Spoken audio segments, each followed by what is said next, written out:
Welcome back with a smiling face. Links to previous episodes are given in the video description, so don't forget to like, subscribe and share the video. Embers of Rebellion. Episode 4. Chapter 30. Marin, we had just pulled out of the hotel to go pick the kids up from school. I had managed to find an old photo on the internet today of Alpha Lucian when he was a teenager. I hoped that would satisfy Valerian's burning curiosity, and the questions he has about his father. I had no idea what to tell him about his father being my mate, or if I should tell him that part, he would question me more, so I was hoping to find a way around that one. Sirens go off behind us just as Zoe pulls onto the road, and she curses under her breath, and glances in the rear-view mirror. Zoe's brows furrow, and she pulls over onto the side of the road. She rummages for her registration papers from the glove box, nearly spilling the contents on the floor as she dug for her insurance and registration documents. The officer knocks on the window, and she winds it down. "Afternoon, ladies," he says. Zoe looked at him like a deer in headlights. I watched her hands tremble nervously. Her sudden fear confused me. "Afternoon, officer," I answer when she says nothing and only stares at the man. I give him a brief wave. "License and registration?" he asks, holding his hand out for the documents in Zoe's hand. Zoe fumbles and I raise an eyebrow at her. Why was she so nervous? "Here, sir," she stammers, passing her documentation to him. He looks it over briefly and hands it back to her. "I am afraid I have to book you for," he pauses, walking around the car before kneeling in front of her Volkswagen and looking under it. He gets up, walking around to my side, checking the exterior of the car. "Buy best-selling books online, bald tires," he states. I raise an eyebrow before I grit my teeth. Lucian, it had to be him. This cop didn't even look like he knew why he was pulling us over, and it was evident he was looking for any reason to target us. "They're brand new," Zoe argues. The officer shrugs and starts writing her a defect notice when Macy suddenly pulls up behind us. "Friend of yours?" he asks, and I look over the back seat to see her getting out of her car. "Is everything all right, officer?" Macy asks, coming over and stopping beside him. He doesn't even glance at her, just continues jotting down on his notepad. "Yes, your friend here has bald tires." "Bald tires?" Macy asks, looking at the wheels, which were clearly not bald. "Yep, I am giving her a defect notice. She shall have 14 days to fix the issue, or I will pull her car from the road," he explains. "This is BT," Zoe mutters. "Pardon, ma'am?" the officer asks with a coy smile on his lips. "Nothing, sir," she sneers, looking back out the windscreen. Her knuckles turn white as she grips the steering wheel, and I see a bead of sweat run down the back of her neck. The officer chuckles before handing her the paper. "I'll be seeing you later," he states. "Hopefully not," Macy says, and he laughs, wandering back to his car. "Are you all right? You totally freaked when he tapped on your window," I tell Zoe, and Macy stops next to her window. Watching the officer walk back to his car. "Zoe?" Macy asks when she doesn't answer me. Macy looks at her, concerned. "That's Micah's father," Zoe admits, and I look back at the man as he pulls away and back into the traffic. "His father is a cop? Does he know about Casey?" "No, of course not," Zoe says. "I thought when he pulled me over." "I don't know. I thought maybe he found out about Casey and would demand and take her from me," Zoe breathes. "No one is taking our kids from us," I reassure her, and she grips the steering wheel tighter. I rub her back and she takes some deep breaths. "Come on, we should get the kids," I tell her, and Macy reaches in, giving her hand a squeeze before going back to her car. Macy left first, and we were nearly at the school when she, too, got pulled over by the same officer. I growl, watching Macy pull over to the curb out front of the school. Other parents staring at her and the officer when he gets out of his car. "What he get you for?" I ask. We pulled up a few cars down from her. Macy stood on the sidewalk, arms folded across her chest. "Apparently, my headlight is broken because I use them of a day, and me turning it on was a fluke," Macy states, glaring at the officer, who appeared to be having way too much fun. The bell sounds and the kids rush out. Macy, glancing at the kids rushing out, suddenly touches the officer, pulling his attention away from the kids rushing out. Zoe quickly rushes over, shielding Casey with her body and keeping her out of sight of the officer. Zoe forced her in the car and strapped her in quickly while Casey stared at her mother, clearly wondering why she was in such a rush. The kids, coining out, all eye the officer and murmur that he has a gun. The other rogue parents rush off quickly, thinking he will start booking everyone. I shake my head, holding my hand out for Valerian and helping him into the car. "Want us to take Taylor?" I ask her, and Macy shakes her head. "No, go ahead. I need to drop her at Mum's anyway," Macy calls out, making sure to cut off any view of us behind her as she leaned on her car. Once we are in and pulling away, I see Macy opening the back door and buckling Taylor into her booster seat. We drove off and Zoe lets out a breath of relief that was short-lived.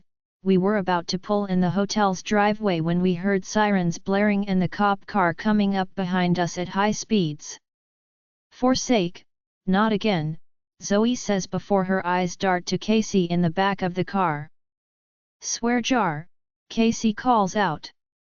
"Casey, duck down in your seat for me," Zoe tells her, and her little brows push together, Valerian watching with his ever-watchful gaze as he glances between the officer and Casey ducking down in her seat. Zoe mutters under her breath, and the officer gets out, and so does Zoe, who meets him at the back of her car, trying to keep him from spotting Casey. The officer looks in the rear window just as Casey looks up, and he turns to Zoe before ducking down quickly to look back at Casey. "That's all it takes. One glance and you could sense your family, relatives, or mates unless incapacitated by drugs or alcohol. That's my son's kid," he snarls, pressing his hands against the glass and looking in while Zoe tried to stop him. "Why do you have her? How? I don't understand." "Open this door now," he bellows. I got out of the car, and Zoe was pulling on the officer's arm as he tried to make his way to Casey's side of the vehicle. "I will arrest you for kidnapping," he snarls at Zoe. "Get away from her, you aren't taking her," Zoe says, trying to shove him.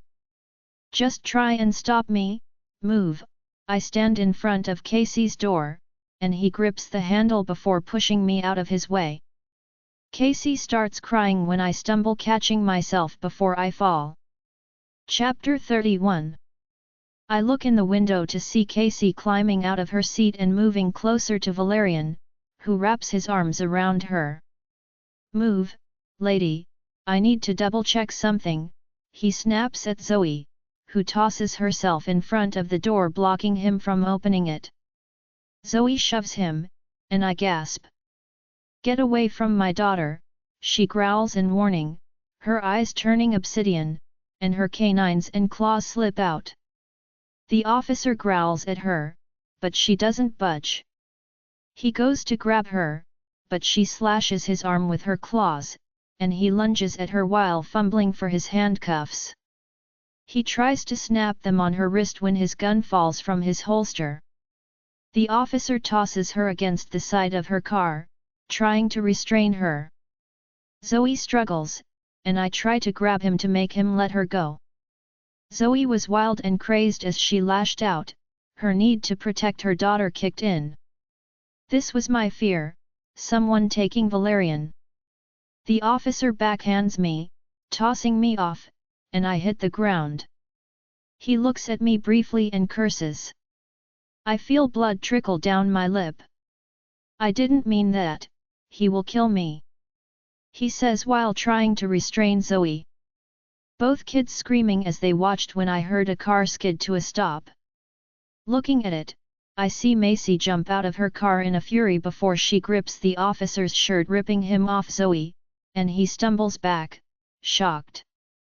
Macy gets between them as I scramble to get to my feet. There are kids present, officer. Do you really want to scare your granddaughter? She snaps at him, and he halts his advance toward her.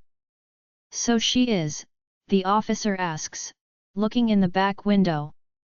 Please, please, Zoe begs, dropping to her knees and falling apart in her desperation. Answer me, the officer roars at Zoe and takes a step toward her, but Macy growls, taking a step toward him too, her claws slipping out. Yes, yes, she is Micah's, Zoe says, looking at him pleadingly. The officer looks between Macy and Zoe before barging past Macy to get to the car. The officer steps forward, and Zoe tries to stop him, but he flings the rear door open and leans in. He reaches for Casey, but she flinches away from him before sniffing the air. Come here, sweetheart, Poppy won't hurt you, the officer says, holding out his hands to her. Casey looks at her mother, and Zoe's shoulders sag, her face streaked with tears and running mascara. I swear you try and take her.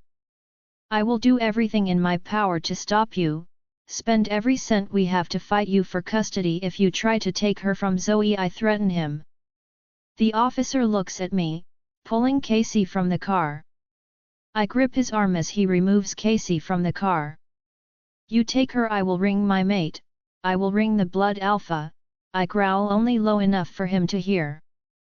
He stops, glancing at me. I didn't want to use his name, but it had the right effect, as he instantly paused. You won't tell him. I didn't mean to make you, he glances at my split lip. That depends, give her daughter back, I tell him, and Zoe jumps to her feet and reaches for her. However, the officer turns his back on her and sits Casey on the hood of her car. Does Micah know about her? He asks, looking at Zoe. Yes, he knows, Zoe tells him, and the officer growls but turns back to Casey, brushing her hair from her face. What's your name, princess? He asks her. Casey, she whispers shyly, wiping her eyes before glancing at her mother. She reaches for Zoe, and the officer looks at her. He never told us. He and his mate are having trouble conceiving, the officer states. That is not my issue, or Casey's. Anna doesn't need to know about her, Zoe tells him. The man nods, looking at Casey and smiling sadly.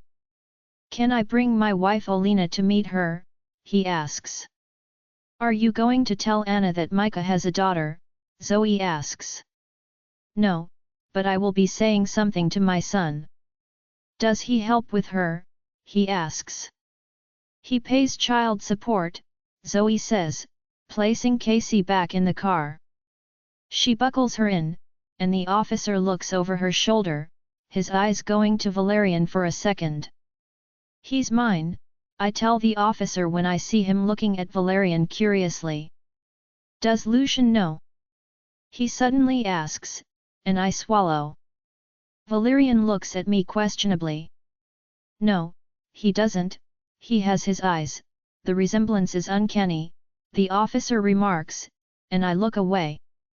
I will let your wife meet Casey, but only if you don't say anything to Alpha Lucian about Valerian. Let Marin tell him when she is ready, Zoe says quickly.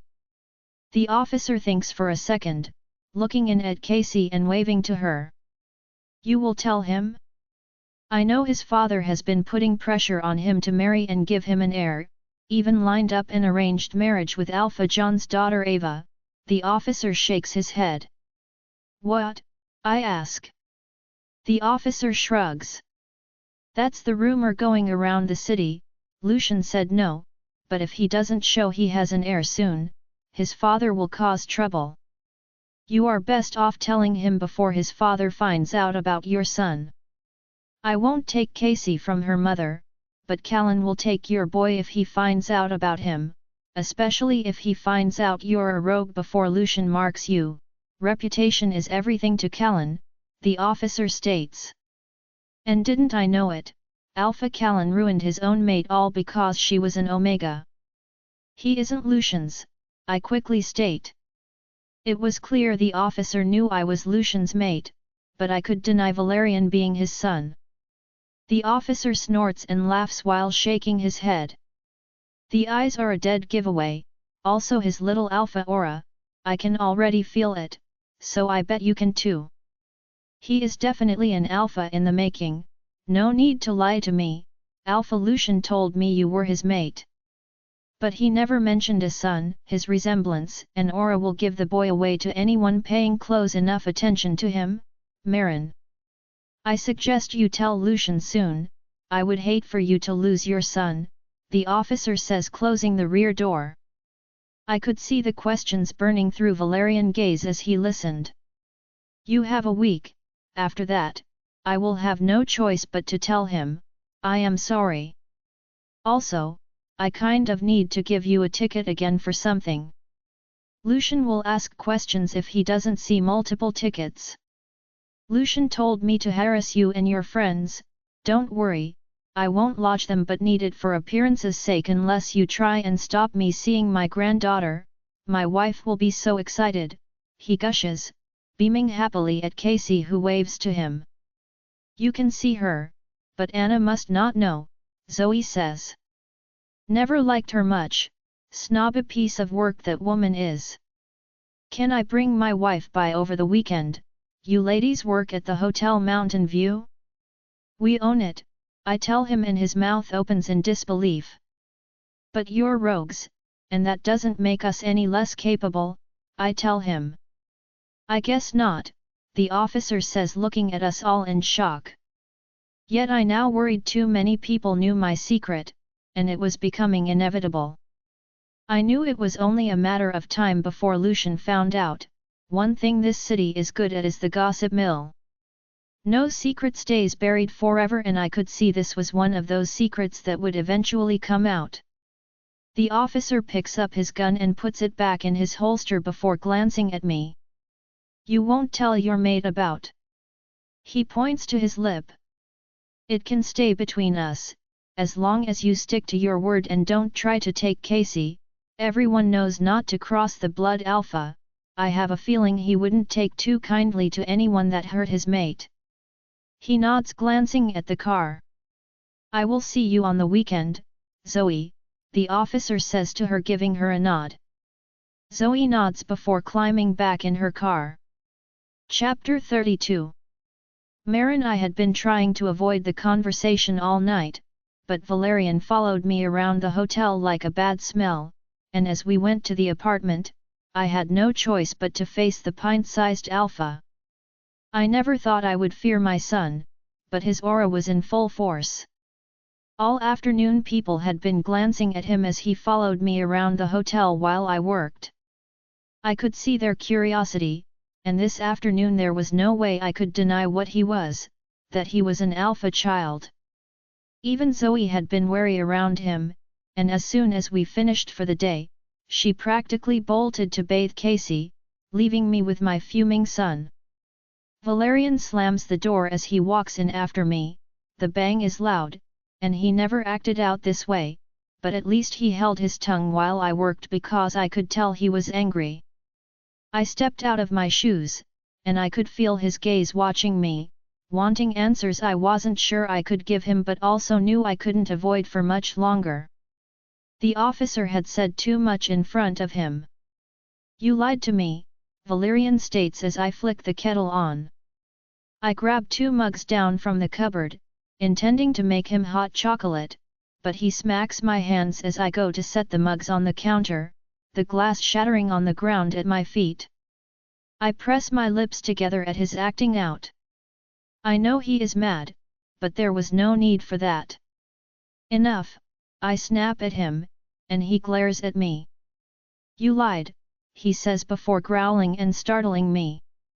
I did not lie, I just didn't tell you the whole truth. You said my father wasn't your mate. You said he didn't live in this city. I never said that. You just assumed he didn't live here, and I simply let you believe you were correct. I hate you. Valerian snarls at me, tears burning his eyes, and guilt runs through me. His words twisted my stomach painfully. Valerian, you don't understand. It isn't safe for you to know him. Why? I hate that everyone says you are a rogue. That everyone treats us differently. I see the way people look at you because we aren't part of a pack because you don't have a mate, Valerian says. We don't need him, I don't need him, we do fine on our own, I try to tell him while reaching for him. You may not want him as a mate, but I want my dad. I don't want to be the rogue son, I don't want to be treated the way everyone treats you, I want my dad, Valerian cries. Pain radiates through my chest at his words, the rogue son. He hated how people saw me, saw him, and that realization hurt more than anything else he had said. It was one thing for an adult to be embarrassed, but for him to be embarrassed for what I am called. For the first time in a long time, I was ashamed of the title bestowed on me. I rub a hand down my face trying to find a way to explain. Well, you can't have him, does he know about me? Valerian cuts me off, and I look at him. His bottom lip quivers, and a tear escapes and rolls down his cheek. I reach for him again, but he steps away from me. Does my dad know I exist? He asks again. As I said, Valerian, it isn't safe, for you or for me. He demands. This boy was so much more intelligent than I gave him credit for, more observant than I gave him credit for. He was far too advanced than he should be for a child of his age. He doesn't, does he? Was everything you said a lie? What about your family? I sigh. My family tossed me away when they found out I was pregnant with you, they threw me away because I was rogue. But the officer, he said this Lucian was your mate, that I looked like him. Of all the times Lucian could mess with me, why did it have to be when my son was present to witness? Alpha Lucian is your father. He is also my mate, I admit to him. Then why isn't it safe? He has a pack. We could be a real family. We are real family, Valerian, we don't need him to be a real family. We have Zoe and Macy and everyone here, I explain. It's not the same, it is, it's not, he screams at me. Sometimes family isn't what you expect it to be, Valerian. My family doesn't want me. You have people here that are family to us. They want us, and my father? Would he want me if he knew about me? Does he want you? I drop my head, and my shoulders sag. It's not safe, why? Valerian screams, his face turning red. Because he will take you from me. I yell back at him when Zoe comes out. Marion. Zoe asks before pointing at the door. I hadn't realized how angry I had become, and Valerian looked at me for the first time with fear in his eyes. Startled by his fearful expression, I looked down to see my claws had slipped out. Zoe tugs Valerian away from me, and he lets her comfort him, something I should be doing and not her. Go. Run it off, Marin, Zoe says, and Valerian rushes off to his room. Valerian. I call after him, but Zoe grips both my arms. Go, calm down. You can talk to Valerian tomorrow when everyone is more level-headed. Lucian Officer Richards rang just as I was getting ready to sit down for dinner. The phone rang on the table beside me, and I smiled while wondering how long Marin would take before she would ring and abuse me about harassing her friends, or if she would even bother at all. Richards, I answered. Alpha, I did what you asked, but no more. I can't do it tomorrow, and why is that? Well, for one, she threatened me with you for starters, and secondly, I don't want to ruin my chances with Zoe. What do you mean to ruin your chances with Zoe? Turns out my son has a daughter.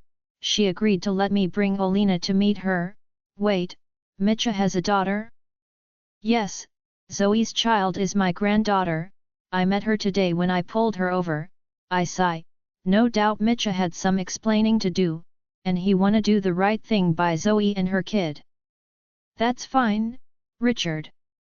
You have done enough, I tell him. Thank you, Alpha. I can send you the tickets if you like? No, it's fine. I trust you, I tell Officer Richards before hanging up. Well, that was short-lived. I had barely placed my phone down when it rang in my hand again. My father's face popping up on the screen, and I groan. Dante was quietly stewing over his car and sitting across from me when I handed him the phone. He glances at it and grits his teeth before rolling his eyes and answering it. Alpha Callan, he answers in a bored tone. I hear my father ask where I am before Dante answers. He is taking 8-something and been running back and forth from the toilet all night. I grit my teeth and glare at him from across the table, and he smiles. Yep, has a severe case of runny bum, crapped his pants in the elevator too. Explosion, my fists clench, and Dante smirks at me, knowing if I speak, he would have to put me on the phone. I will be sure to tell him. Night Alpha. Dante hangs up the phone, and I growl at him. Was that necessary? I snap at him. Answer your own tone then, he retorts. Oh, and your father recommends Gastro Stop.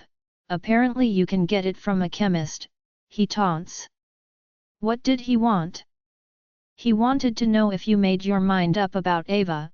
Dante shrugs before cutting into his steak. I was not marrying that woman, I wanted nothing to do with Alpha John, and the fact my father meddled still ticked me off. Me rejecting her would undoubtedly cause a war between packs, but I refused to marry that girl. Richards? He asks. I shrug. He said he won't help anymore, so that's it. She gets away with wrecking my car? She didn't wreck your car. Besides, I am planning on heading over there tomorrow. You can come if you want. I smile, and his eyes light up. Dante had been begging me to take him there all day so he could give her a piece of his mind. About time, I get to meet this woman that has you swooning and begging at her feet. I roll my eyes at his dramatics. I want to meet the woman who trashed my car and thinks she can get away with it, he adds. Oh, she can get away with it because she is my mate. If you expect me not to say something to her, you are sadly mistaken. She crossed the wrong beta. You do realize you are her beta too, right? Only once you mark her. Be nice, I tell him, digging into my dinner, and I couldn't help the excitement bubble up within me, knowing I would be going to see her tomorrow. What do you plan on doing about your father? Dante asks me, and I don't think I have another choice but to tell him now. It would be best we sorted this feud out before it became an all-out war. Maybe tell him you found your mate, Dante offers, and I nod. Yeah, I don't think I have a choice now, I tell him honestly, and he hums in agreement. All I know is I can't wait to meet her. If she has you this worked up, I bet she is a real crazy one in person, he laughs. I glare at him, and he shrugs. Well, she must be crazy. Who rejects an alpha, especially a rogue woman? He says. Any luck on her last name? I ask him. Nope, not really. I did find a Summers, however, but it was a maiden name. Are you going to leave me in suspense or tell me? Maybe that's how she became rogue. Maybe she divorced someone. Doubtful, and I doubt there is any relation because I could not see the alpha shunning a family member. There is no alphas with the last name Summers, I tell him. No, not an alpha but a Luna. Summers is the maiden name of Alpha John's wife. Claire Summers, Dante tells me. I sigh another dead end. However, something bothered me. Something Ava had said to her father before he cut her off. It has to be a coincidence. If Alpha John had another child, we would know about her by now. Just look at Ava, she was already a handful for him, and if he had another child. Indeed, he wouldn't be allowing the wayward one to be his successor if that were the case. Chapter 33. Marin. I came home to Valerian sitting at the dining room table trying to use my laptop. My mood was better now I had gone for a run, but I was exhausted as I untied my laces and slipped my shoes off. The run really zapped my energy, and I had to take the long way around because someone had fixed the hole in the fence. Tomorrow, I would have to send someone to open it up again or maybe install a gate, which would be ideal because we can lock it off a night. Zoe was watching TV with the volume low and barely audible. She smiles at me and gives me a nod, turning back to the TV and pretending to be watching it when I know she was really just keeping an eye on Valerian. Valerian looked up at me, and his cheek was rested on his little hand as he tried to use the laptop. Walking over to him, I run my fingers through his hair before bending down and kissing his forehead before kneeling next to him and looking at the screen. What are you trying to do?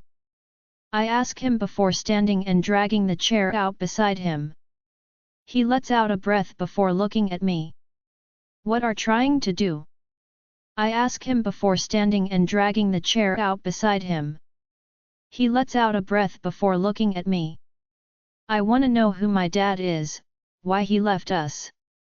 But I don't know his last name, and Auntie Zoe said to wait for you. He says. I could tell he had been crying, his eyes were all puffy and red, and he sniffled before plucking tissue and red, and he sniffled before plucking a tissue from the tissue box and blowing his nose. He folds up his tissue into a perfectly neat square before placing it in the bin and washing his hands. I turn the laptop toward me before typing Alpha Lucian Solace.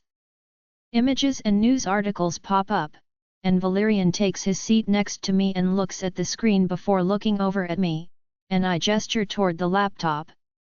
That's your father, I tell him, and he turns back to look at the screen. We have the same eyes, he says, looking at me. His amber eyes peered up at me, and his lashes were wet from crying. I nod sadly at him. Yes, you have his eyes, it's a genetic trait on the male's side, I tell him, and he glances back at the pictures of his father on the screen.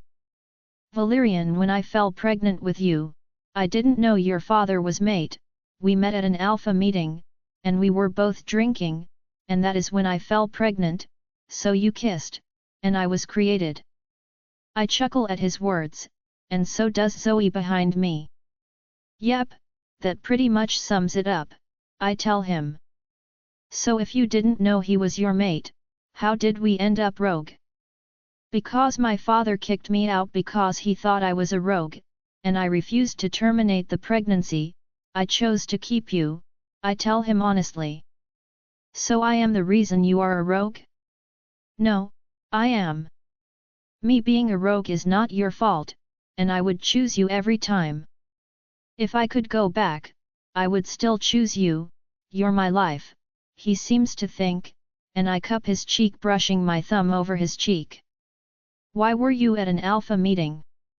Because I used to be an alpha, I was next in line to take over my father's pack, his little brows scrunched together. So, did you only just find out my dad was your mate? I sigh before rubbing my eyes and shaking my head. I have known for a while.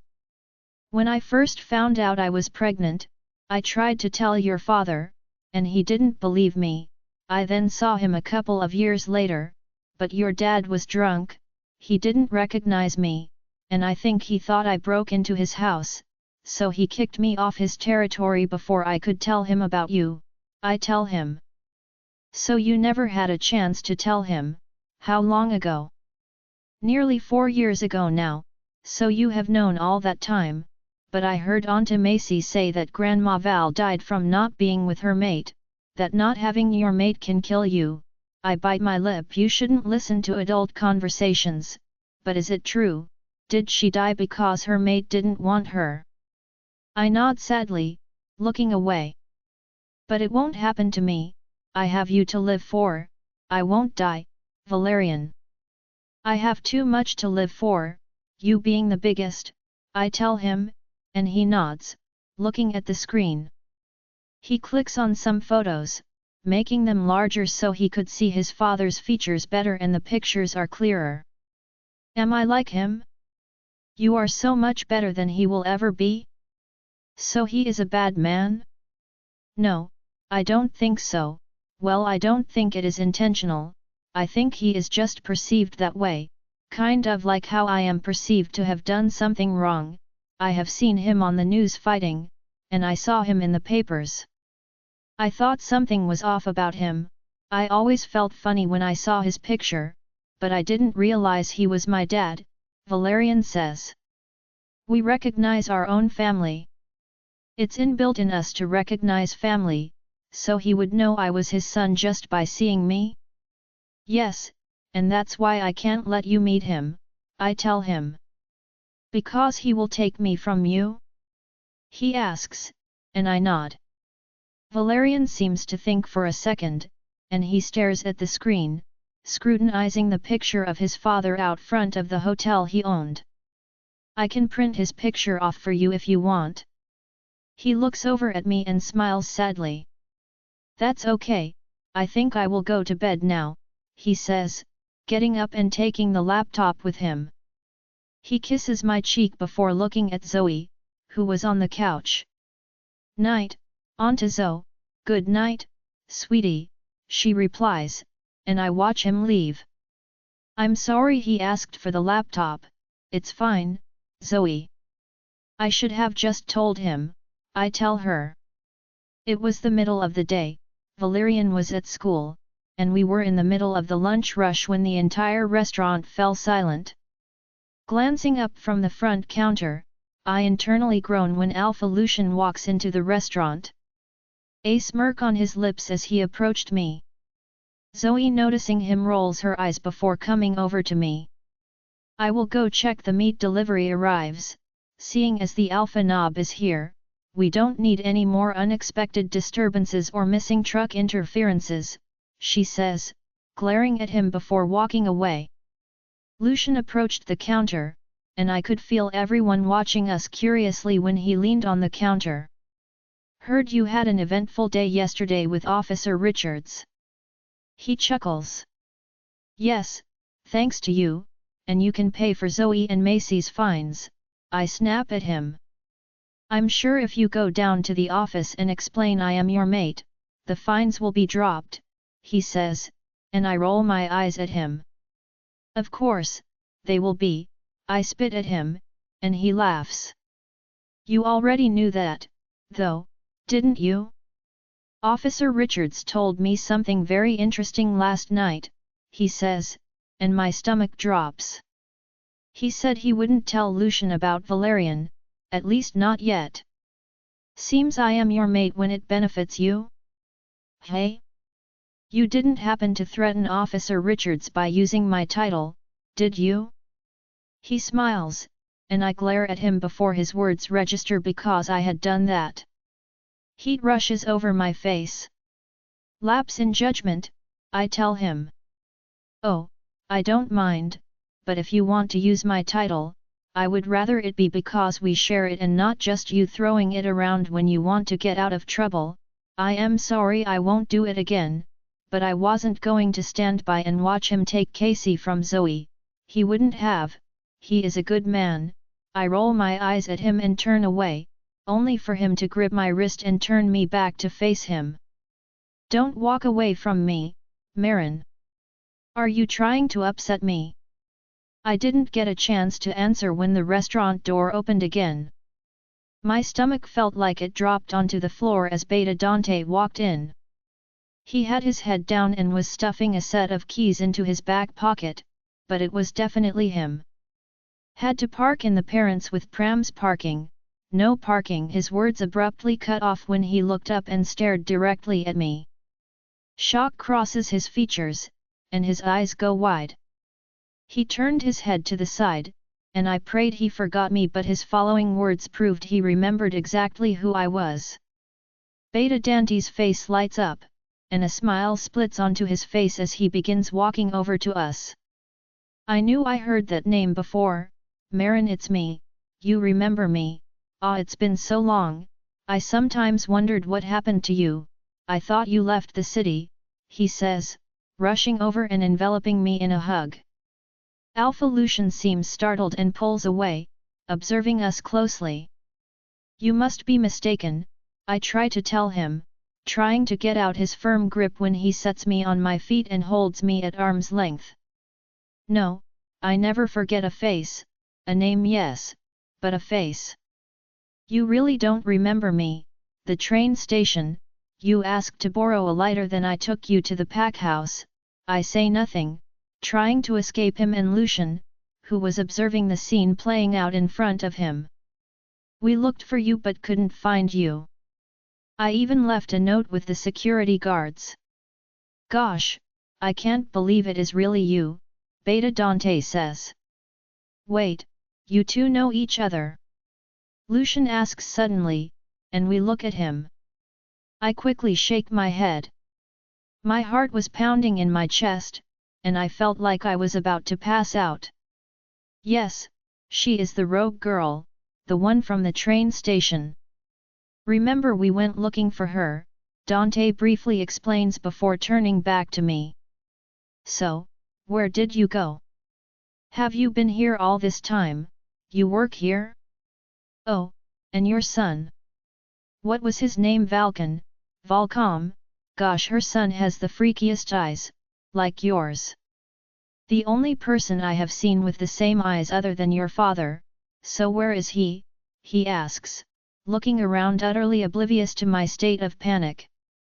Marin isn't a rogue, she hasn't got a son, Lucian says, and Dante looks at him.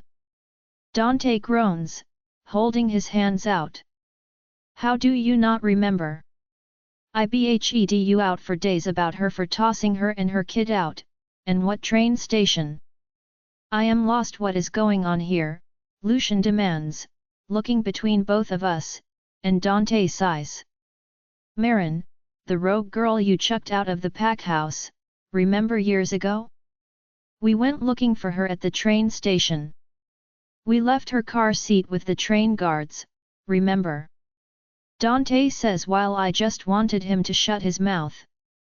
We had the entire restaurant's attention, and Lucian was staring at me like it was the first time he had met me. You were at the pack house? Lucian asks while shaking his head, and he seems confused before his head suddenly snaps up, and a look of anger crosses his features, his top lip pulls over his teeth as he snarls at me, and his eyes narrow. Wait, you have a son? You lied to me? I didn't lie, you have a son, he growls, and Dante steps between us. Whoa, Alpha, what's got into you? She lied, Lucian snaps, pointing an accusing finger at me. My mate said she wasn't a rogue. She lied. Wait, this is the Marin you were speaking about, this girl right here. She is your mate? Dante says while looking back at me. Bravo, you finally put it together. Yes, she is my mate. Please keep your voices down, I hiss at them when I hear people start murmuring that Alpha Lucian has found his mate. Is this some joke to you? Do you really have no morals, just like the rest of the rogue? You think I can just accept some illegitimate child? The press will have a field day with this scandal. I never expected you to accept anything, now get out. I spit at him, unable to take his insults. How dare he? He was just going to assume like the rest of them. He wasn't even going to let me explain, just jumped straight onto the rogue bandwagon. I won't have a rogue as a mate, he spits at me. Lucian. Dante snaps at him. No, she lied to me, I never lied to you.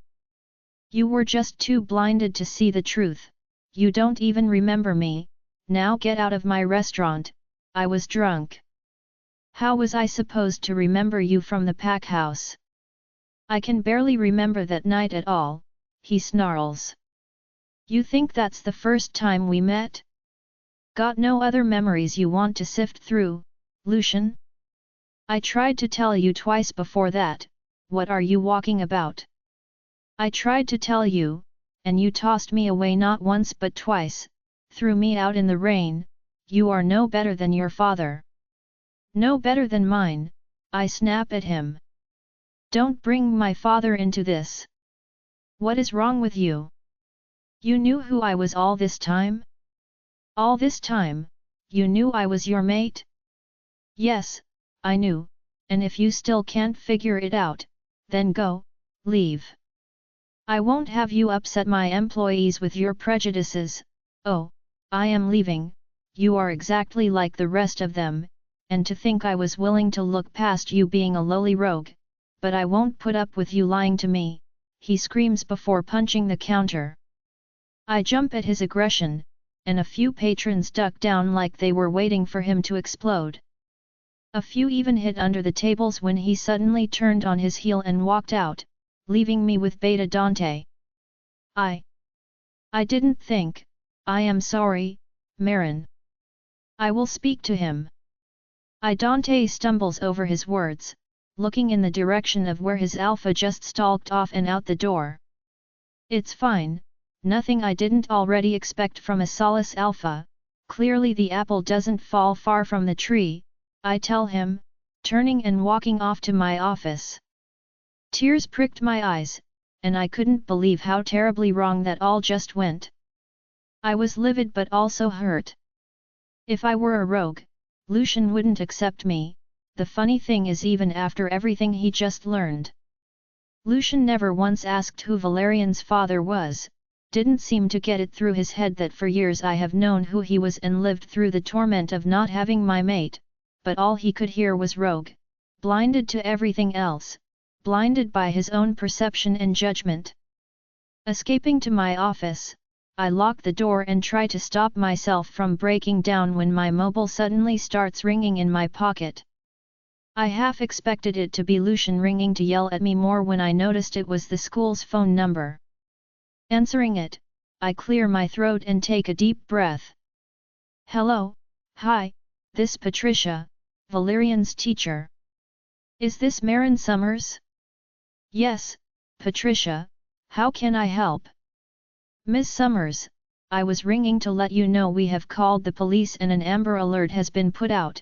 My heart beats faster, thumping in my head when the door handle jiggles before someone starts banging on the door.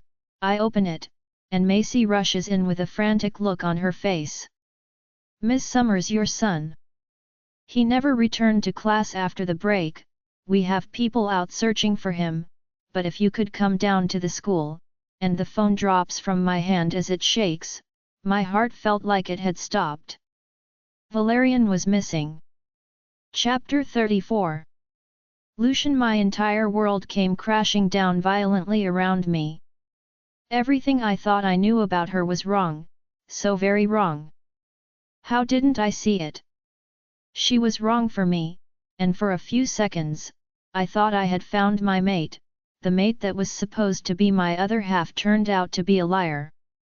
She lied straight to my face. I thought when I met her I could look past it if she were a rogue, but now faced with the truth, I realize how utterly that thought was. Lucian, what, bro? Dante says as I walk across the car park. I ignore him. Lucian, you can't just leave, she lied to me, I snarl at him while walking over to his car. I should have brought my own keys. I snap at him, and he fishes them out of his jeans pocket and tosses them at me. So that's it? You aren't going to let her explain. What's there to explain? She f***ed some man and had a kid, pretty straightforward Dante, I growl while unlocking his car. I climb into the driver's seat and start the engine. You don't know that? I do know that you said she had a kid, and she admitted it. That doesn't mean you know the circumstances, Lucian, for all you know. She could have had him run off on her. What do you want me to do, Dante? Either way, she has a kid and he isn't mine, and my father will kill me if I bring a single mother home to be a goddess. Luna, my mother was as a single mother, your father a single father. What does that have to do with her ability to be Luna? Dante snarls at me. I rub my temples, instantly realizing my mistake. I didn't mean it like that. No, you meant she is rogue. I thought you were better than prejudice, so what if she is? She is your mate, just let me think. I have 2 weeks until the SHT Alpha meeting and no mate to present, just FK. I scream, flooring it down the main road, the tires screeching on the road as I take off. You can be a real jackass, you know that. I chuckle, don't I know it, but either way, it changes nothing. I will be eaten alive by the vulture press if this gets out. Dante fiddles with the radio, my mind racing while he continues to ramble about what an idiot I am being and yada. I was too distracted that I didn't see the light turn red up ahead until Dante's hand slammed against my chest, shoving me back in my seat. Lucian! He screams, snapping me out of my head. I hit the brakes, swerving around the corner, the car feeling up the side street before stopping, and my heart leaped out of my throat as I white-knuckled the steering wheel. That was close, Dante says, clutching his head as he looked out the back window, the front tires on the curb, and we had narrowly missed those seated out the front of the cafe. People had their phones out, taking pictures, and I knew instantly what the headlines would read.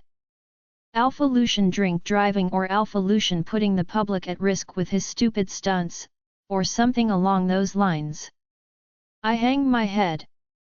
Breathe, it isn't the end of the world, Dante snaps at me. It might as well be, I tell him. Why is it? You get a mate and kid in the same day, only you would think like that, I scoff before chuckling and shaking my head. Just drive. We will already be over the front page tomorrow, let's get out of here, Dante says, slapping my chest. And you better not have buckled my rim, he adds, and I roll my eyes. I'll buy you new ones, Nah, don't worry about, you already did for your mate trashing my car, they come next week. What? Don't leave your credit cards around, besides not like you can't afford it, I took my bonus early, he says. Do I even want to know how much? Nope, but thanks, bro, I laugh, starting his car up, but this time slowly pulling away from the flashing cameras and the murmuring crowd that had built up around us. What is this? I ask, flicking through the stations when something catches my attention. Amber Alert! A rogue male child wearing a blue school uniform and primary dove's hat has gone missing, the radio host states, and I look at Dante. Well, maybe you won't be splashed over the papers tomorrow if they don't find that kid, Dante murmurs, listening to the description. Amber eyes. Dante mutters, and I jam the brakes on just as Dante's eyes go wide. Marin's kid, he asks. No, must be coincidence, I tell him. How many kids do you know that have amber eyes? Well, none, you said he had amber eyes, not me, probably right. We should head back. We have that meeting in 20 minutes anyway, yeah, I sigh, having completely forgotten about the meeting. You come yet? I clench the steering wheel and nod once. Yep, same show. I am just the idiot shoveling something I am used to, that a boy, after the meetings, we can head back to your apartment and get drunk. How does that sound? Dante says. I think I will stay in tonight. Great, that means you can be designated driver and watch me get drunk, Dante says, and I roll my eyes. Or you can sit at mine end, I will watch you get drunk while I figure out how to get out of this arranged marriage, I tell him. Sounds good as long as I am getting drunk. I need a drink after all your dramas today, Dante laughs. We were nearly back at my hotel when my phone starts buzzing and I groan when I see my father's face and number pop up on the screen. I quickly answer it, putting it on the loudspeaker so I can continue driving. Yes, Dad, I say in a bored tone. Where are you? You are late. Pulling up in the car park now, I lie, I was still 10 minutes out. Good, good, so what did you want to tell me about the Alpha meeting? I got your message earlier but forgot to reply. Some announcement, is this you agreeing to the marriage? My father asks and I completely forgot I was going to tell him today about finding my mate. I hesitate for a second trying to think, maybe we can keep her son a secret, send him to boarding school for a year or so. Could I even ask that of her? I could just mark her and be done with it, nothing he could do then. Dante eyes me, waiting to see what I say. Yeah, we can talk about the details tomorrow, I will be too busy after the meeting, I lie trying to buy more time to think of something. So, you are agreeing to marrying and marking, Ava? No, Dad, but I think I have a solution to our little issue, Lucian, this is the solution, you need a mate and this is a good idea, it will calm the Pax. I said we will talk about it later, I will see you soon, I tell him before hanging up on him. Now what? Dante asks. Now I need to find a way to get Marin to send her kid away for a bit so my father doesn't find out about him and convince her to let me mark her, Dante laughs. Yeah, right, as if that is going to happen, I shake my head, I had no options. Either the kid disappears for a bit or I forcefully mark and order him away. Chapter 35. Valerian a few hours earlier. Valerian, are you dressed yet? Mum yells out to me. I grab the piece of paper with my dad's address on it and a small list I made of his description. Mum said I should recognize him, and the funny feeling I get in my tummy should tell me he is my dad. Coming, Mum, I call back to her while unfolding the paper again because the corners didn't match. Why doesn't it match? I refold it. Casey walks into the room, and I hate how she taps on my door. 2 taps, it should be 3, odd numbers, odd numbers. I try to refold the paper, but her knock irritates me, making me stuff the corners up again. Valerian, we are gonna be late, Mum calls again. Casey, knock, I snap, not meaning to. Casey was my best friend. I forgot, you are so weird, Valley, Casey laughs but knocks on the door again, and I let out a breath. I know the other kids think I am weird, they all do, but I don't mind when Casey says it, she doesn't mean it in a mean way. Did you get it? I whisper to Casey and she kneels, pulling her bag off her shoulder and pulling out torn pieces of paper. I tore them out, she says excitedly before stuffing them back in her bag when we hear footsteps. Valerian, come on, Mum says, ushering us out of the bedroom. Casey giggles at our little secret. Today I find my dad. Mum is getting sick, I know she hides it, but I see the puffiness under her eyes, how she is always too tired to play, and lately she has been falling asleep when she reads to me. She never has time, never enough time to play with me anymore. Dad will have time for me, I know he will have time, or I hope he does, then maybe he can make Mum not so tired no more. Maybe then she will play more. I miss when Mum played, but now she gets tired too quickly and needs to rest.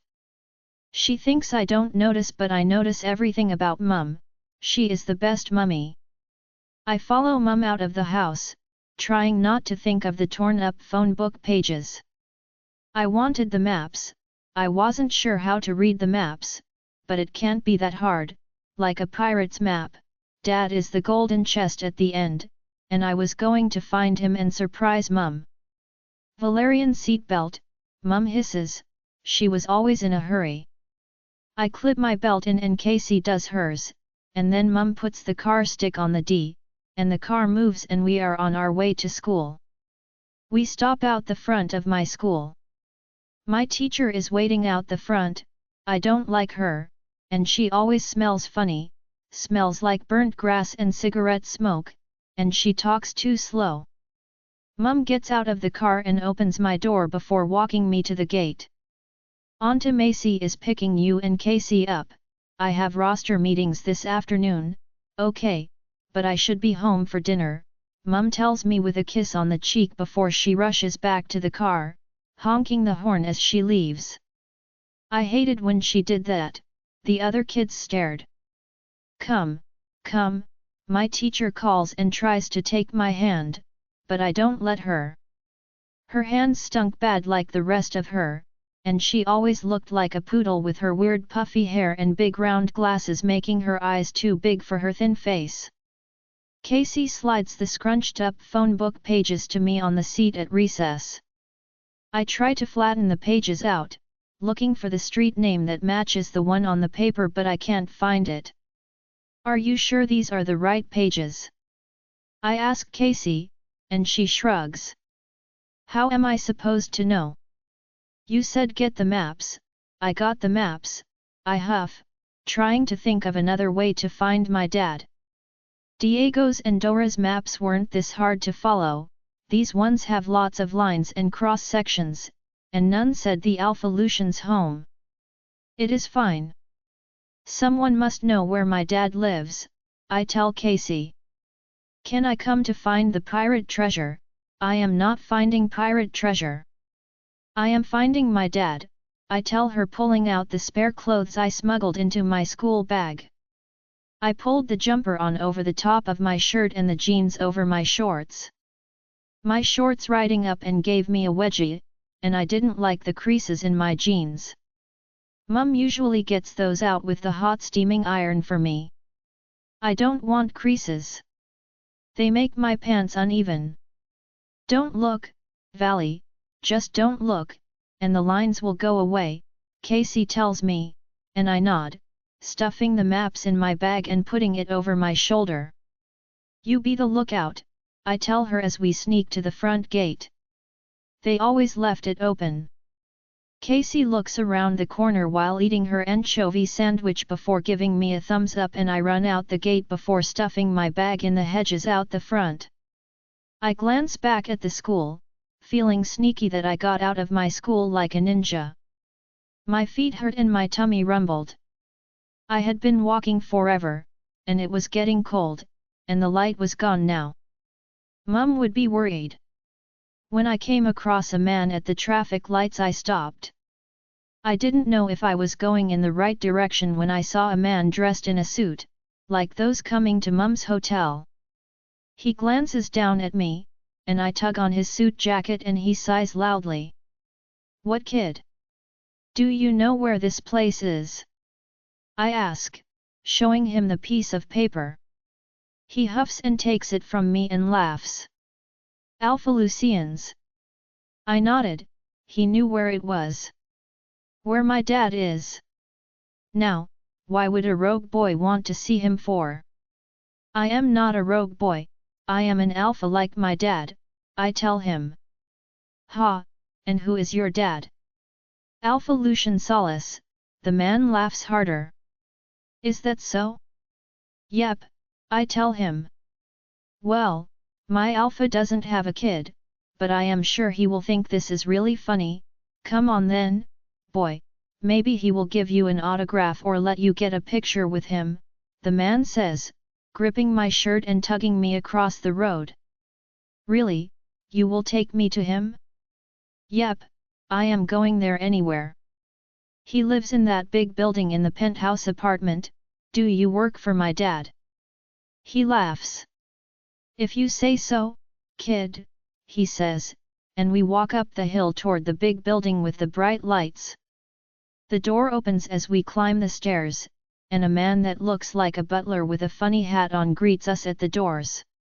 Who is that boy, Tatum? The man in the funny hat asks. Some kid who thinks the alpha is his dad. Ha, they all think that.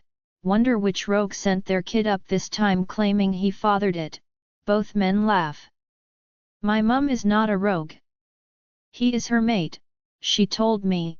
Whatever you say, kid, they all claim that too, but come on, let's get this over with, he says, leading me inside. The foyer is grander than our hotels. It is all white and gold. The elevators are so clean I can see my reflection in them, and something smells yummy, making my belly rumble louder. I forgot to eat lunch, but it would be dinner time now. So what's your name anyway? The man asks. Valerian, sir, Valerian. That's an odd name. You really could pass as his though, you have the same eyes. Now I can see better in the light, the man says, rubbing his chin and staring funny at me. And you have a big nose, now that I can see you better, it's bright in here, funny you are, my alpha is gonna like you. The man presses buttons on the panel, and we go all the way to the top floor. What do you do here? Security work, I kick out the bad guys, he says. Do you have a gun? I don't need a gun, I got these, he laughs, showing me his hands when claws slip out of his fingers. Cool, like Wolverine, I can't wait to be able to do that, I tell him. He laughs. One day little man, one day you will, he says, and the elevator doors open up to a long corridor. He walks down it before knocking twice on the door. I grind my teeth before not being able to stop myself. I knock on it again. 3 times, odd numbers, you need to do it with odd numbers, or it's bad luck, he raises his bushy eyebrows at me. Whatever you say, he laughs when I hear footsteps on the other side of the door. The door jiggles, and excitement bubbles in my tummy. I was going to bring my dad home to be with us. The door opens, and I look up and see the man, but I don't get the weird tummy feeling, and he is not my dad. Did my mum lie again? Tatum, what brings you here? The man asks. Sorry, Beta, but this boy claims the alpha is his dad, he says, and the man notices me and looks down at me. He blinks at me. I know, freaky eye, got the same eyes, Tatum says. Do you know my dad? I ask him, but he continues to stare at me when I hear more walking, and I try to glance around the man and I sniff the air. What is it? I hear another man's voice, and the beta man moves to the side, and I see him. The funny feeling in my tummy does big jumps, and I feel my heart racing, and the man stops, and his mouth opens and closes like a fish blowing bubbles. Dad! I squeal, running to him. I found you, I found you, I knew I would find you, I hugged his legs. He was so tall, I was happy I found my dad. Mum will be so happy too when I bring him home. Chapter 36. Lucian. The moment I laid eyes on him, I knew he was mine when he suddenly squealed loudly and barreled toward me on his little legs and crashed against me. I imagine the look on my face was of pure H0RR0R at first as the pint-sized creature clung to my legs. Tatum and Dante just stared gobsmacked, and Dante had his mouth wide open like he trying to catch flies. I found you, I found you, I knew I would find you, the boy screams, bouncing on his feet. I pat his back, not knowing what to do with the kid. Yet touching him only made this scenario more real. I was kind of thinking my drink was spiked, and someone slipped me hard drugs, and for a second, I kind of hoped they had until I got a whiff of his scent. He was a rogue, but his alpha aura was strong, too strong for just me, indicating both his parents were alpha-born. Only another alpha would sense the potency of his aura even as small as he is, but his scent was also familiar. So he is yours then? Tatum asks, stepping into my apartment. I blink before staring down at him, his big amber eyes staring up at me. There was no doubt. He was mine. And I nod, apparently I have a son? But how? Who wouldn't jump at the chance to have a kid to an alpha? What woman in the world would hide it? That's assurance for life having an alpha's child, what woman doesn't want that? Who did you knock up? Tatum asks while Dante just rubbed his chin. He raises a finger in the air like he was about to say something, then closed his mouth before opening and closing it. First time I had seen him lost for words. Marin, she has a... He doesn't finish when I pick up the creature that apparently came from my family jewels. I press my nose into his neck, wondering if I smelled right. I near dropped him when I am smashed with her mouth-watering scent perfuming out from his pores along with mine. The boy giggles and tucks his chin as my stubble brushes his neck and face. Stop, it tickles, he laughs, and I couldn't help but smile at his adorable cackle before he reaches for my neck with his tiny hands, and I place him on my hip, sniffing his head. Your mother is Marin Summers, he nods. Yep, and I am Valerian Summers, that would be changing, I thought instantly. Mum will be so happy, now you can be with my mum, I can take you home to surprise her, and we can be a real family, he says, smiling with all his teeth on display. Somehow I did not see that happening, but it raised another question, how did I get her pregnant when I hadn't slept with her? Valerian. I murmur, making me wonder if he was named after me and what a resemblance to my mother's name, Valerie. She died when I was a baby. I liked the name but was shocked she would name him after me, yet how did she manage to keep him from me, and more importantly, how is he here without her? How old are you? I ask him. 5, he answers, holding up his hand, fingers splayed out, and I look at Dante. How? I ask him, and he shrugs. Well, I am sure you know how, Dante says, and I raise an eyebrow. Of course, I know how. But I wanted to know how it was possible, it made no sense. He is Marin's, I repeat to him, and he nods. Get in and close the door, I snap at them both in case someone comes up here looking for me. I definitely didn't want anyone overhearing how the mother of my child kept him a secret from me. I'm hungry, Dad. I haven't had lunch. It took all day to find you, Valerian says, and Dante walks over to take him, but I tug away from him, not wanting to put my new son down. Instead, hugging him closer and smelling his scent, we smell good together, I thought. I will make the food then, Dante says, and I nod to him. I hated Dante's cooking, but right now, I wasn't willing to put him down as if he would somehow vanish, and it would all be a dream, one I didn't want but now suddenly couldn't imagine not having him in it. Please be real, if I wake and it isn't real, I may just consider that I have lost my mind because who dreams this? And actually wants it desperately to be true. I always wanted kids but never dreamed of them. Uncle Dante will make you something to eat, Valerian nods and eyes Dante curiously. He doesn't smell like you? I am an only child, so he is not a real uncle, but he is like my brother to me. Ah, you have a village too? Mum and I have a village, Aunt Zoe and Aunt Macy, our mum's village. Did your dad make you leave too as mums did? He called her names, and we had to build our own family, Valerian states, and I blink at him. How about you tell me all about your village, and then I think we should ring your mum. Valerian nods. So you aren't coming home with me? He asks. How about we try to bring your mum here? I tell him while walking into the living room. Thirsty, there is chocolate milk. Dante calls out to him, and he nods. Dante continues to the kitchen, and I place him on the couch sitting across from him on the other. Dante brings him a glass of milk, and Valerian takes it from him, gulping down half the glass before looking around at the coffee table.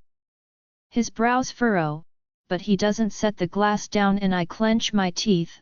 I knew Dante did it to see my reaction by the smug smile on his face, but I was shocked by Valerian's following words.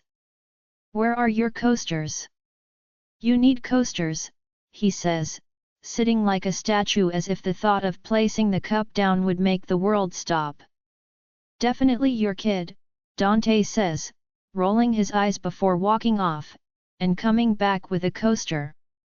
I watch as Valerian places the coaster on the coffee table when Dante gives it to him before he makes sure his cup is perfectly centered. The coaster is straight, making me remember Marin finding me coasters when I visited her.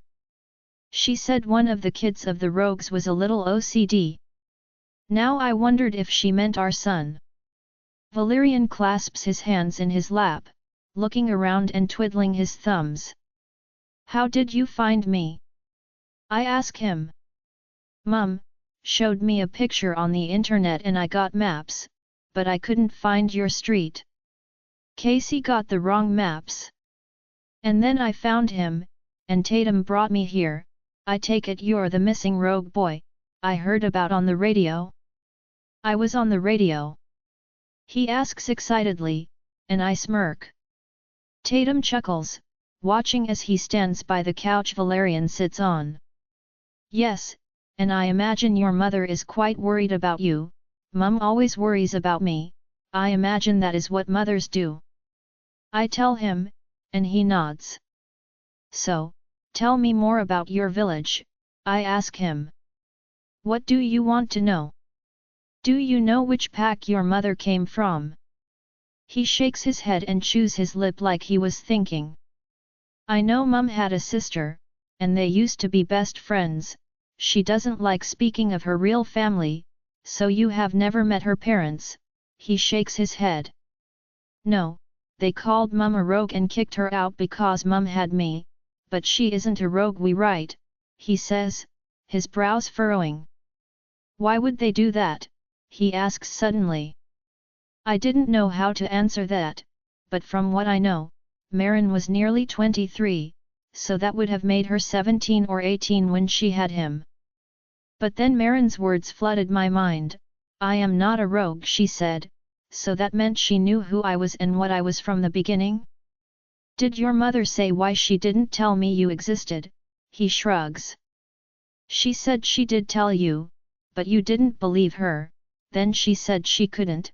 Dante also looks at me, and I try to think for a second.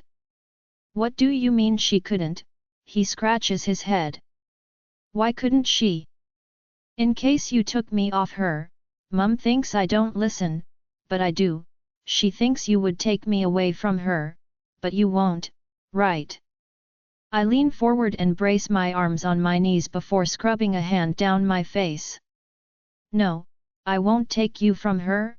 However, I would if she didn't tell me how this was possible and also why she kept him from me. How old are you? He asks randomly. Me, he nods. 29, I tell him. You're old, he snickers. You won't think that when you're my age. He goes to ask something else but I speak before he could. I think we should ring your mother, she would be worried, and I think I should talk to your mummy, I tell him and he nods. So you will come live with us now? I pause because I knew that wasn't going to be a possibility anytime soon, or maybe it could be. If only it were that easy. I had no idea. This was the last thing I expected, but I suddenly felt that she had been raising our son on her own, looking after him all this time. I pull my phone from my pocket when I realize something else. I met her when she was rogue and kicked her out of my pack house. My stomach sinks. I kicked my own son and made out in the rain when she was homeless and living in her car. The thought sickened me. He was right there all this time and I did nothing for either of them. No wonder she hates me. Dante places a plate of grilled cheese in his lap, and he stares at it before looking up at Dante. For real, how is it possible for you to be so much like him when you have never met? Dante says, walking off and returning with a butter knife and fork as well as a placemat. They're happy now, he asks, and Valerian goes to open his mouth. I dial Marin's number listening to it ring. Dante watches Valerian before speaking again when Valerian still doesn't start eating. Yeah, I will get you a napkin, he laughs, walking off, and Valerian smiles and so do I. Dante ruffles his hair when he returns before passing him the napkin. Grilled cheese can be eaten with your hands, it's finger food, Dante tells him, and Valerian scrunches his face up. That's my boy. The phone continues to ring when after a few seconds she finally answers. I really haven't got time right now, Marin says, hanging up on me. I shake my head before redialing her number. What, Lucian? She growls into the phone. Want to explain how I have a boy with amber eyes and a startling resemblance to me sitting across from me? I ask her, and she falls silent for a second. Valerian? That would be him, we need to talk. One of my men will be waiting for you out the front of my hotel, I nod to Tatum, and he nods back to me before walking out.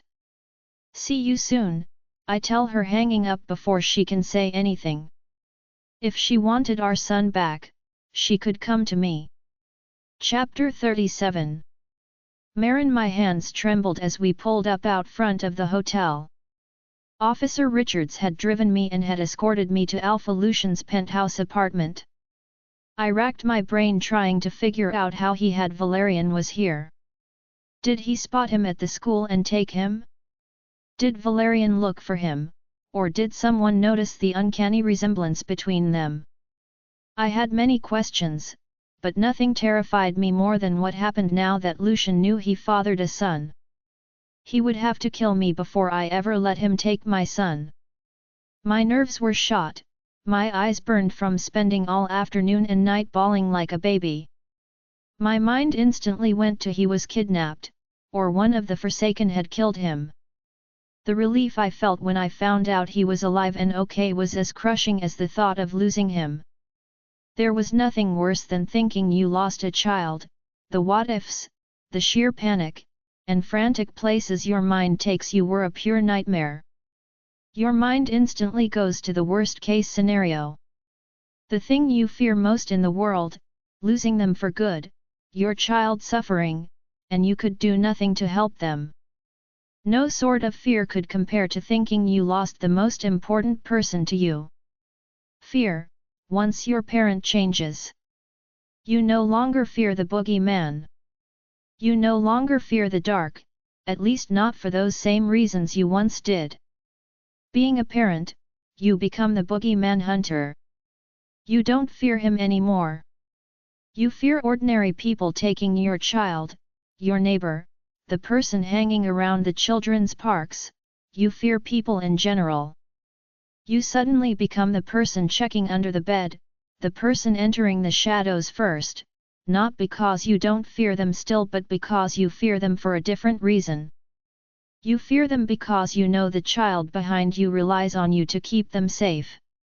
No, you don't fear the dark, you fear what's lurking in it that could hurt your child. Just the same as you no longer fear death, what you truly fear is leaving them behind, knowing nobody would love them more than you. You fear what would become of them without you. So losing a child, no matter how briefly, nothing can compare to that sort of fear. The little person that has you getting out of bed each morning because the morning wouldn't be worth waking up to without them. Before children, I couldn't picture a life with him in it. Yet, once he was born, I can't remember a time when I didn't have him, like it wasn't worth remembering.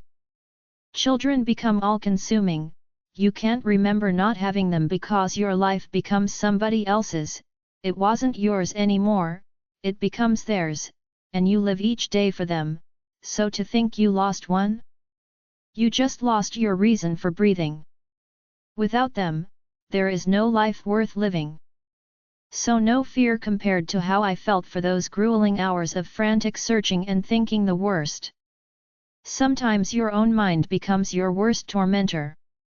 So moving into the elevator, I felt myself breathe, knowing he was safe, yet my anxiety never lessened because now we were back to fear number one.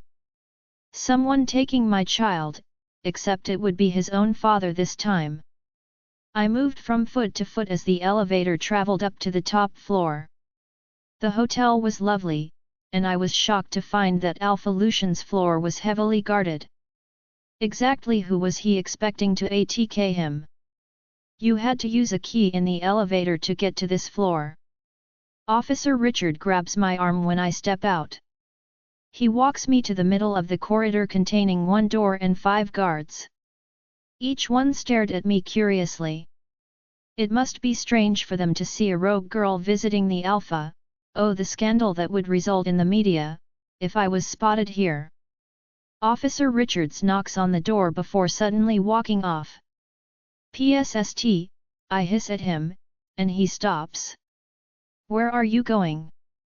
Work, I was told to drop you off, not hold your hand, he says with a smile. I was about to retort that he should remain if this turned into a violent custody disagreement when the door opened, and Beta Dante was suddenly standing in front of me. Luna, he says, and I scrunch up my face. Yeah, don't call me that. Where is my son? He steps aside, motioning for me to come in, and I step past him. The place was all open plan, and I realized the entire floor was just his apartment. Large windows ran the whole length from floor to ceiling, looking over the city. I bet the view would be breathtaking at night. Hesitantly walking around, I notice another security guard sitting on the couch when I spot Valerian on the sofa beside him. The huge security guard had a game controller in his hand, and Valerian glanced at me before shrieking. Mum, he squeals, placing the controller he had in his hands down and rushing over to me. But before Valerian reached me, Alpha Lucian scoops him up with one arm before depositing him back on the couch. Lucian kisses his head before looking at the security guard, who nods to him in some silent message. Stay here. I need to speak to your mother, Lucian tells Valerian as I step closer, wanting to see my boy. I try to move toward him. My heart frantically thumping in my chest as I reach the back of the couch when Lucian grips my arm and suddenly starts walking. I stumble as I am forced backward before shoving him off, earning me a growl from him. Don't touch me, I hiss at him, making sure to keep my voice low so Valerian doesn't overhear as we stand in his oversized kitchen. Dante leans on the counter, and my eyes dart to him when Lucian steps closer, caging me in with his huge body and pressing me against the counter. You want to explain how we have a son that I had no idea existed until he turned up on my doorstep? Well, for starters, you don't have a doorstep, just a door, I tell him while rolling my eyes. If he was going to talk to me, then this conversation is over before it started. I push on his chest, but he places his hands on either side of my hips, refusing to move. I am not in the mood for more of your lies, now answer me, he growls. Who do you think you are? You are not my alpha. I will not tolerate you talking to me like some child that needs a scolding. Now back up, I tell him and glaring at him. His aura slips out, and the only thing keeping me upright is his body pressed against mine. A whimper escaped my lips, having forgotten just how powerful an alpha aura was when directed at you in anger, and he was angry, No, that wasn't a strong enough word. He was livid. Don't test me, Marin, you know exactly who I am and what I am capable of. Just remember, if you want to leave here with my son, you better start speaking, he warns when Dante comes up behind him and grips his arm. My eyes dart to him over Lucian's shoulder. Lucian, calm down, Dante whispers to him, and he growls but steps back. I breathed deeply when his aura slipped off me, allowing me to stand without wanting to collapse in a heap at his feet. How? Alpha, Lucian says, leaning on the counter. He looks over his shoulder at our son, who is unaware of the tension behind him. Geez, I don't know. Lucian crept into your bed and left without saying a word. What? He growls, and I scoff. Is he really that stupid? He runs his hand down his face before rubbing his temples. Explain. Why would you not tell me? He growls. I did tell you, same as I told you I wasn't a rogue. I am pretty sure I would remember if I had a son, Marin. Don't BT me, it's bad enough you fed to our son, he snarls. I did tell you. I also tried to tell you the night you kicked me out of your pack house in the rain with our newborn son. I tried to tell you when I was pregnant. What did you expect me to do? Beg and plead for you to believe me, because I tried that too, but you secretary kept telling me, and that she would put an AVU on me. Was I drunk? Which time? Most of our encounters were when you were obliterated. Not my issue that you are an alcoholic. I did my part. You are so frustrating. You kept my son from me.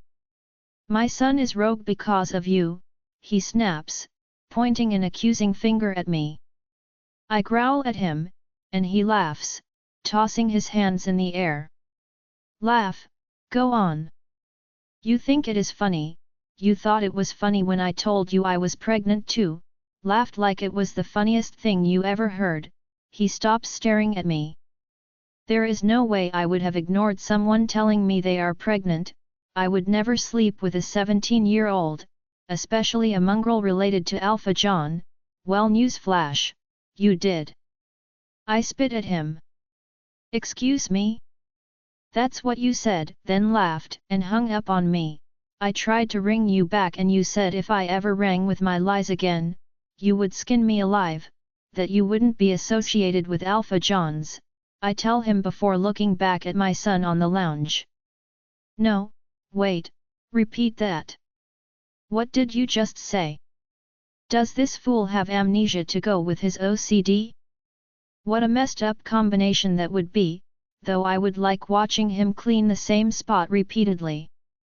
However, I shake that thought away when he steps closer, and I am forced to take a step back. Your last name is Summers, he states. It is now. It is my mother's maiden name. My father stripped me of his name the day he stripped me of my title because I fell pregnant to you. My father refused to have a rogue for a daughter, just like you refused to believe you had fathered the child of Mutt, I tell him. Alpha. Lucian stares at me.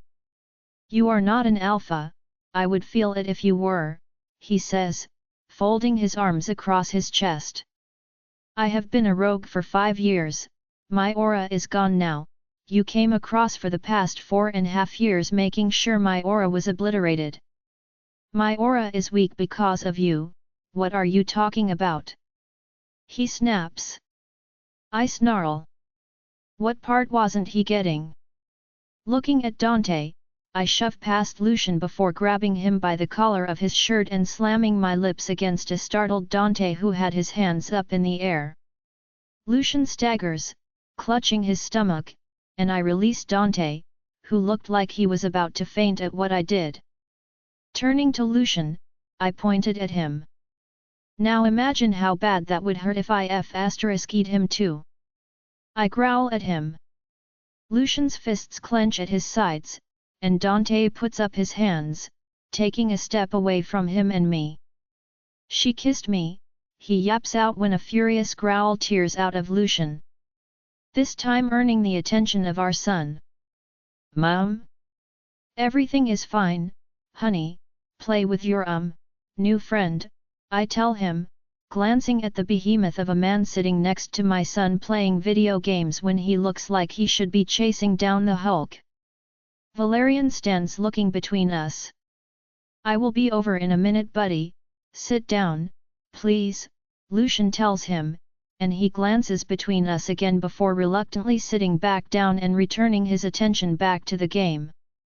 Tatum, his name is Tatum, Lucian says with a sigh, pointing to the man on the couch beside Valerian.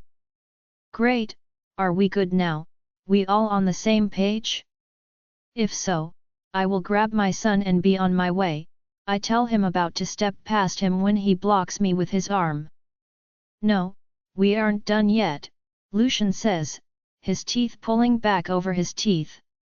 I sighed, folding my arms across my chest.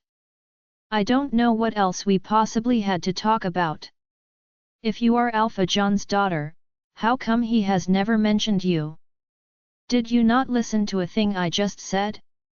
He thought I was a rogue, shunned me for it like all the other packs do, but you're not, very observant of you. Now if you will excuse me, it is a school night, and I need to get my son home.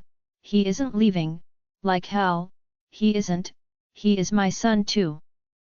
You can't just decide to keep him to yourself, and you don't get to wake up one day and suddenly decide to be a mate and father.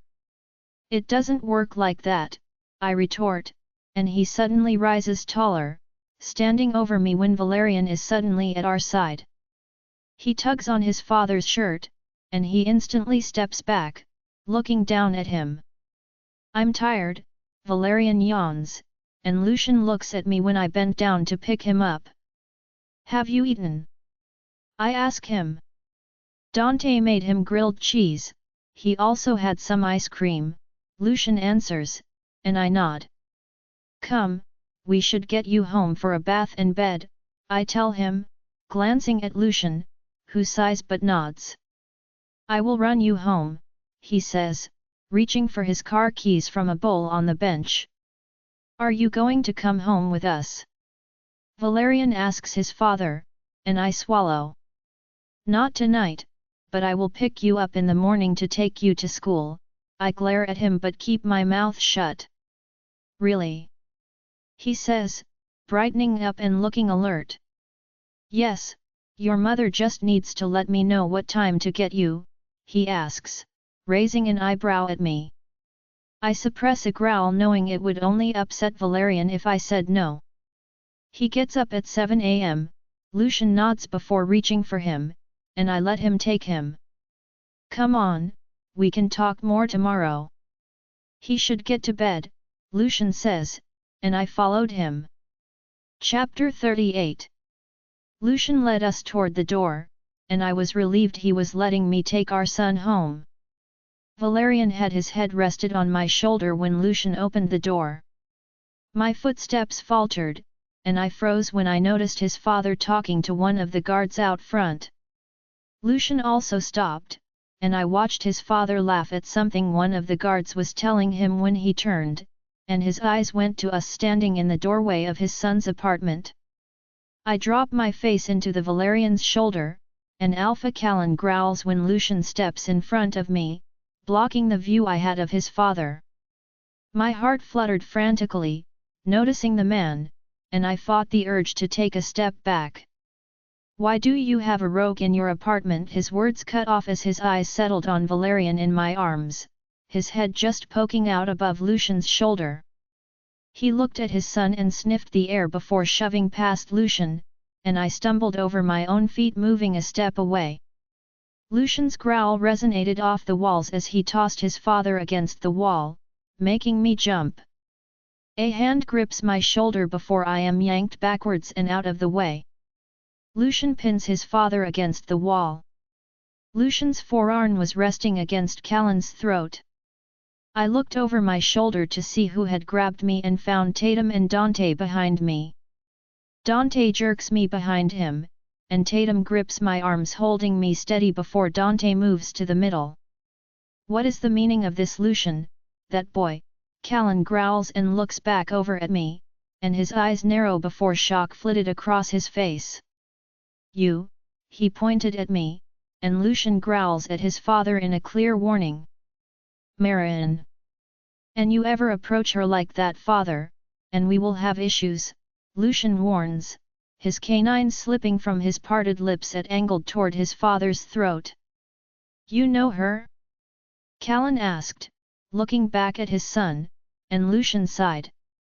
Yes, Lucian says, letting his father go and fixing his father's jacket. Callan readjusted his tie before he glanced between us. Valerian stirs in my arms and lifts his head before turning to investigate what is going on. Callan's eyes widened when Valerian turned his head and looked at him. Having never met Valerian, Callan took a startled step back when his eyes fell on his grandson. He looked even more shocked than seeing the woman his mate left everything she owned to. Mummy, who is that man? Valerian whispers to me as he pats the side of my face, trying to get my attention. My eyes remain on the man responsible for killing the woman who made me who I am today. He is your grandfather, I tell Valerian while pressing my face to his and inhaling his scent, allowing me to calm some. Callan blinked and went to take a step forward when his shoulder brushed Lucian, who had once again moved into his path. Dante also moves more, blocking Alpha Callan and taking up a protective stance behind Lucian. You have a son. Callan gasps as he turns his head to look at Lucian. Yes, and this is Marin, she is my mate. What? The rogue is your mate? Call her that once more, father, and see what happens, Lucian warns. I was a little shocked to see him defend my title against his father, and I saw Callan swallow. Callan waves his hands in the air, and it is clear to me he was trying to get over his shock. I shuffle my feet awkwardly and rely on Lucian to keep his father in check. Dante and Lucian looked over at me, struggling to hold Valerian's weight. Lucian's eyes fell on my shaking arms. He moved past Dante and reached for his son. I pulled back, not wanting Valerian anywhere near Callan, but Lucian growls at me, and I reluctantly let him go and allowed Lucian to take him. My arms instantly felt empty, and Lucian placed Valerian on his hip, kissing his temple before reaching for my hand and tugging me toward him. Marin, this is Callan. Dad, this Marin, my mate, Lucian introduces us, unaware that no introductions were necessary. Callan held out his hand to me, and Lucian looked at me expectantly. I hesitantly placed my hand in his firm grip. Callan yanks me toward him, inhaling my scent. Lucian growled menacingly behind me and saw Tatum and Dante step closer like they were about to separate us and intervene if necessary. Callan squeezed my hand painfully. I gritted my teeth when he shocked me by hugging me, squeezing the air from my lungs, and I felt my back crack. Nice to meet you, Marin, but the underlying warning in his tone I did not miss. Callan pushed me back, holding me at arm's length, and pulled his face away. His Embers eyes met mine. A chill ran up my spine at the cold look he gave me. Nice to meet you, I murmured back. The energy rippling off his father could not be missed. Not even by Lucian, who looked at his father like he was about to toss him away from me. Callan patted my arms before he gripped my shoulders, and his demeanor swiftly changed. We will have to catch up sometime, sort this rogue business out. My son can't have a rogue for a mate, the press would have a field day, he said, his eyes scrutinizing my face, and Lucian cleared his throat beside me. We would like to keep things quiet for now, father, at least until I wrap my head around the fact I have a son and mate, Lucian tells his father. Callan pats my shoulder. Yes, I think that is for the best, for now, Callan said before looking at Valerian. His eyes softened as he stared at his grandson, and he pinched his chin between his fingers. Valerian stares up at him curiously, but Callan's face held none of the animosity he had towards me. He has our eyes, son, looks like you when you were his age, Callan told Lucian, who nodded in agreement. What is your name, son? Callan asks Valerian. Valerian Papa, he answered, and I thought back the urge to cringe at the endearment Valerian used. Good name, a strong one, just like your father's. I look forward to getting to know you better, Callan tells him, brushing his cheek gently with his thumb. Where are you all going? Callan asked, turning his gaze to his son. I am taking them home. It is a school night. Your mate and son aren't staying here with you? Callan asked before he looked over at me. I looked at Lucian when he answered, saving me from having to. No, I was about to drop them home. Nonsense, there is plenty of room, they should remain here, you will have to mark her. We can't have anyone noticing your mate is a rogue now, Callan said, and I took a step away from Lucian and bumped into Dante behind me. In good time, father. Now, if you will excuse me, I need to get my son to bed, Lucian tells him before he reaches over and grabs my hand. Lucian tugs me out of the door after him, and Callan steps aside at Lucian's dismissal, and I could feel his eyes on me as I walked with Lucian to the elevator. Instinctively, I stepped closer to Lucian. I hated that I did, but his father terrified me more than Lucian did. Lucian glanced down at me for the action but didn't say anything as he hit the elevator button. Valerian yawns, mumbling as he tries to get comfortable in his father's arm, and Lucian tugs me against him and places his arm across my shoulders.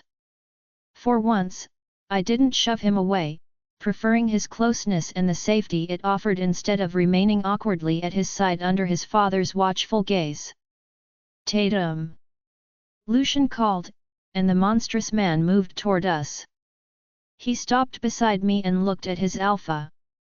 You are now assigned to Marin and Valerian, Tatum nods and smiles down at me. Of course, Alpha, he answers, and I wondered what Lucian meant when the elevator's doors opened, and Lucian tugs me inside. Tatum also steps into the elevator with us, and I let out the breath I had been holding. I am sorry about my father, he paused. Has strong views about titles, I offered, and Lucian sighed. Yes, I will take care of it, no need, I tell him while I reach for Valerian, but Lucian pulls away. I have him, he is fine. I won't drop him, Marin, Lucian says, pressing his nose against Valerian's hair and inhaling his scent. The drive back to the hotel was silent. I had climbed in the back with Valerian when we got to the car. Lucian told me he would get Valerian a booster seat, and I said nothing. I had no idea how long until the novelty of having a child would wear off, so I didn't bother to argue that he wouldn't be taking our son anytime soon. Just as the car pulled up out the front, I clipped Valerian's seat belt while Lucian parked the car. He got out quickly before scooping a sleeping Valerian into his arms and tossing his jacket over him to shield him from the rain. I led Lucian to the apartment I shared with Zoe, Tatum looking around alert, which bothered me. He surely didn't mean Tatum would be following us, did he? My employees would never get any work done if Tatum hovered around. The man was huge and looked like he belonged in a cave grinding bones to make his butter, not following a rogue girl around and child. I can take him, I tell Lucian, who growls at me and pushes past. He sniffs the air before walking up the hallway, and I follow. Zoe was sitting up in her bed with a book placed in her lap. She was with me when we got the phone call about Valerian, so I knew she would have waited up, and I would have to fill her in. In the morning, I tell her, and I close her door after she nods to me. Walking over to Valerian's little room, I see Lucian sitting beside him, tugging Valerian's shoes off before he tucked the blankets around him. I watched, safely tucked out of view as he tended to Valerian. He then switched the small lamp off and went to get up, and I moved away from the door when Valerian spoke, making me pause. You aren't leaving me, are you? I need you, Valerian says, and Lucian pauses. Mum needs you too, she won't admit that, though, so don't dob on me for telling you, I hear Lucian chuckle softly. I am leaving, but I will be back in the morning, do I owe you pinky promise? Valerian asks, and I couldn't help but peek back into the room. Lucian stares at his outstretched pinky before gripping it, giving it a shake, and Valerian laughs. No, like this, Valerian says, looping his pinky through his father's. That means you can't break it. Pinky promises are special, Valerian tells him. Okay, I pinky promise I will be back in the morning to take you to school, now get some sleep, Lucian tells him, retucking the blanket around him. I walk back off to the living area and see Tatum waiting by the door patiently. I list, you said he gets up, right? Lucian asked as he walked up behind me. I nodded my head, and he stopped beside me. You don't have to do the school run, Lucian, well, I do now. Apparently, I can't break a pinky promise Marin, and I want to, I am not asking. He is my son too, Lucian says, and I pressed my lips in a line. It's late. I will let you get to bed. I will be back tomorrow. Tatum will be outside if you need anything. Wait, you aren't expecting him to remain here? Ah, yes. Either he stays, oh I do Marin, it's the middle of the night. What could possibly happen? We are going to bed. I am capable of looking after my son, our son, and you are so capable that our son escaped school and found me, that shows a lot about your parenting skills. Don't talk to me about parenting, Lucian. Where were you the first 5 years of his life? I didn't know he would go searching for you, he has never taken off before so, don't you blame me for that, either way, Tatum stays, or I do, so which is it? I won't leave you both unprotected when Forsaken are running around at the back of your hotel. I look over at Tatum. If I had to choose, it would definitely be the giant. Fine, but one night only, I won't have him scaring my employees. Fine, have it your way. I will stay tomorrow night then, Lucian says before pecking my head and walking toward the door before he stops. He turns looking back at me. And you heard my father Marin, I can't have you running around rogue, you have a week to get your head around letting me mark you, or I will do it by force if necessary. I won't have my son remain a rogue, he tells me before walking out and closing the door, giving me no opportunity to protest. Join our Facebook and WhatsApp group for more updates, link is given in description. Rest audiobook will be continued in next episode.